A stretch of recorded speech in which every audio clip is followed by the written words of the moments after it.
guys, what's up? It's Hope, and I'm here for my week 34 post-op VSG update. I had vertical sleeve gastrectomy surgery 34 weeks ago today on July 1st, 2013. At my highest weight ever recorded, I was 330 pounds. The day of surgery, I was 306. Last week, I came to you weighing 209, and this week, I am 207.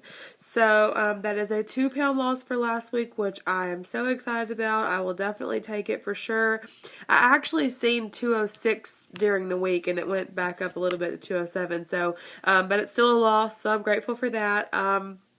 That is a 99-pound loss since the day of surgery, so almost to 100 pounds lost since surgery.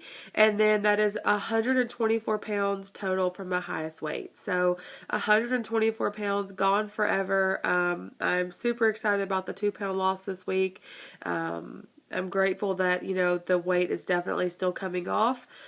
Just still continuing to do what I've been doing to get the weight off, and have a loss each week. I am sick, so I kind of have this really crazy man voice going on. So I'm going to try and get through this video without coughing or sneezing or, falling over from I don't know, feeling so horrible. But typically this time of year I get sick, like when the weather changes, and I don't know. I started feeling bad on Friday, and then I just was sick all weekend, and I woke up this morning still sick, but I'm kind of feeling a little bit better, believe it or not. So I'm hoping by the end of this week, or hopefully by the middle of this week, I will be feeling 100% again. But I haven't been able to get a whole lot of sleep, and just have been feeling really, really miserable. So I'm going to try and get through this video as quickly as I can because I'm not feeling well. But I wanted to make sure and log for week 34. So I did not get a chance to update you all on my doctor's appointment last week. I did go see my surgeon for my 6-month post-op checkup and to talk to him a little bit about an issue that I had been having here recently with blacking out, or where I would stand up too quickly and my vision would just kind of go away completely, kind of seeing stars, I guess, and then I would get really dizzy, and then waking up in the morning with really bad headaches. So he said, he was really impressed with my weight loss. He could not believe how far I'd come, because it was a checkup for 6 months post-op anyway. So he wanted to go over my weight loss and how I was doing other than the problems that I was having. He was really proud of me. Like, he just, kept going on and on about, how excited he was for me, and how, he was just super pleased with the results. He said that I'd lost 66% of my total body weight, which is an insane number. I hadn't really thought about that until he said it, and I was like, 66% of my body weight. That's crazy. And then from the first appointment I went to see him, I'd lost over 100 pounds, so he was super excited about that. I believe the first appointment I went to see him was back December 2012, and I weighed 318. So when I went to go see him, I was like 209, I believe. So it was over 100-pound loss. He was super excited about that. So, he asked me how I'd been feeling and how I'd been doing, and I told him about the issue that I've been having here recently, and that's when he started looking at all of my blood work, and he said, initially he'd want to look at my blood work to see how all of my vitamin levels were, to make sure I didn't have some sort of deficiency, and I was worried about that anyway. And all of my blood work came back perfectly fine. He said, on paper, I'm perfectly healthy as far as, all of my levels go. He was really excited about that, didn't have any deficiencies whatsoever. And I was super excited about that too. Even before my surgery, I had like a vitamin D deficiency, and I had to take, vitamin D before my surgery. So I thought that was really cool that on paper, he said I looked like a healthy, normal person. So I was really excited to hear that, because I can't tell you the last time that word has been, used to describe me. So that was really cool. So, he said initially, first thing that comes to mind is anemia, which, like I said in my last video, I was worried about whenever I Googled, the symptoms I've been having. And he said my iron levels were perfect, was not anemic. I'm afraid of Vic's have to sneeze.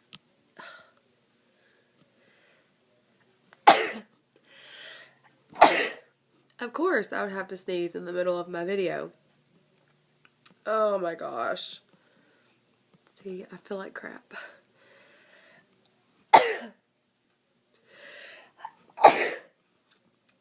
Okay. I'm going to do my best to try and finish this video. I have to sneeze again. Oh my god.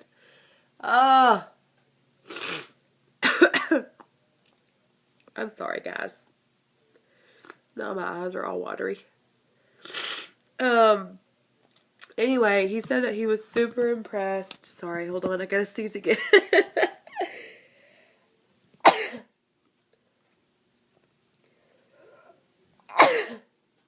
Oh my gosh. I'm so sorry.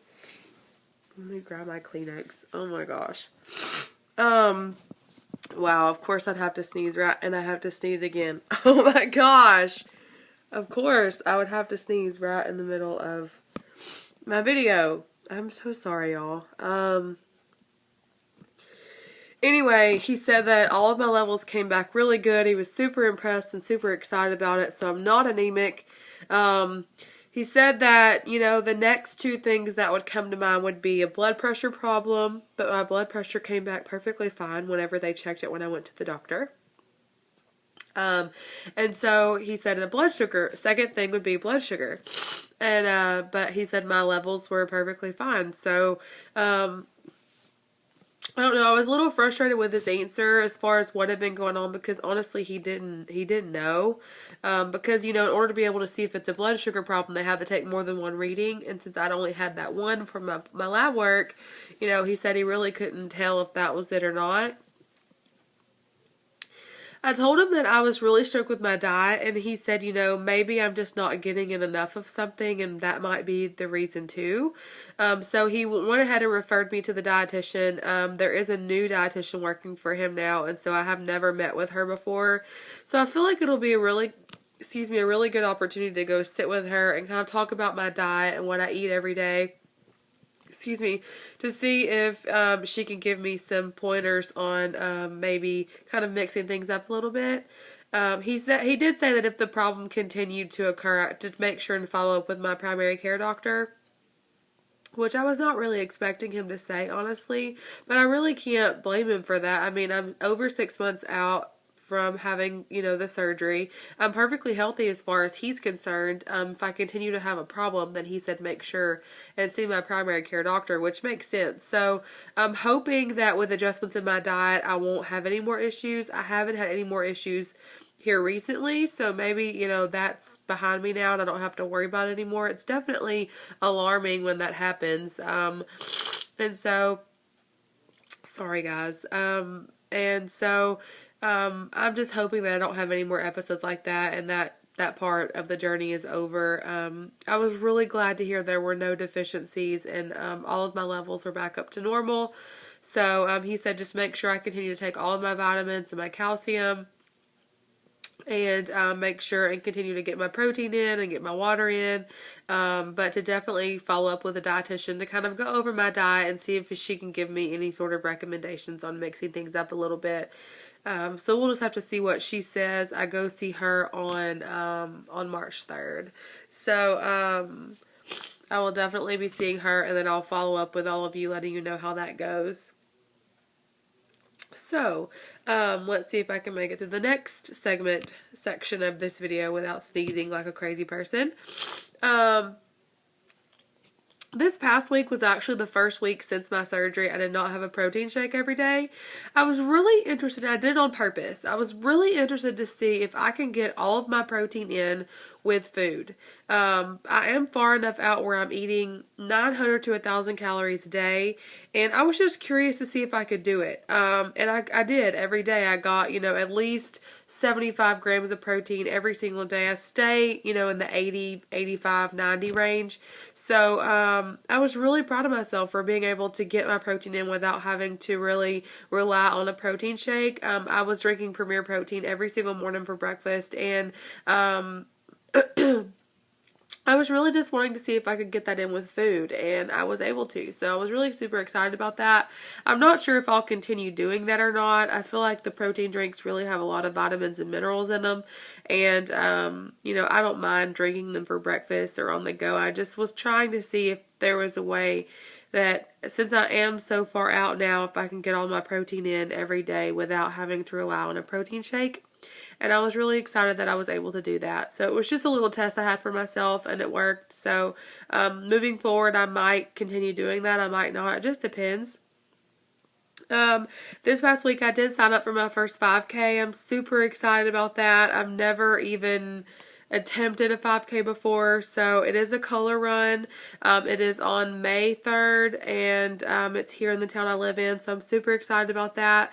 My best friends from high school and my sister all formed a team, and we're gonna, run or walk or complete it, and, have so much fun that day. I'm going to definitely be doing a video that day to kind of document the whole day and the whole experience. I'm really excited about it. I'm going to start training with the Couch to 5K app hopefully this week if I start feeling better. I'm going to start doing that, and I'm really hoping that gives me the motivation to really kick it up with the exercise, and really start training for the 5K. My goal, of course, is to run it. I have a couple of months just to train for it, so I'm hoping I can do it. If I end up having to walk, I'm not going to be too hard on myself. It is my first 5K, so, but I feel like it's a really awesome, really documents how far I've come on this journey to be able to be super pumped and excited about doing a 5K. I never would have dreamed about doing that at 330 pounds, so I'm excited to see how it goes. I heard color runs are really a whole lot of fun. So we'll just have to see how that goes. I'm super excited about it. As far as NSVs this week, I officially have given up elastic waistband slacks, which I know sounds crazy, but for my job I have to dress in professional attire. And so the slacks that I wear have always just been elastic waistband pants because that's what was comfortable. And now I have slacks that actually button and zip up, and they're comfortable, and I feel like that's a really big deal. I'm super excited to say that, slacks that button and zip are now comfortable. That's one of those things that if you've never been, big before, you'd never understand. I know a lot of you out there will understand. Just being able to fit into a size 16 is amazing. My shirts are now a large or an extra large. Another huge NSV is I can walk into a restaurant, be able to sit wherever I want to and not be self-conscious. I did go to Walmart this past weekend and got some more slacks for work, and I didn't feel like I had to shop in only one section, which was really cool because size 16, you can kind of shop in the teen sizes too, so I felt like that was really cool to be able to shop, I guess, in the regular sizes and not just the plus sizes. So I was super excited about that. I think that's all. I'm trying to hurry up and get this done. I'm already over 13 minutes now. I'm going to sign off week 34, another 2-pound loss. I'm at 207. So hopefully next week I will hit 100 pounds lost since surgery, which will be another milestone for sure. And then it's Wonderland, which I cannot wait to get to. Thank you guys so much for watching, and I will see you guys again next time, hopefully feeling a whole lot better than I do right now. Y'all have an awesome night, and I'll see you guys again soon. Bye!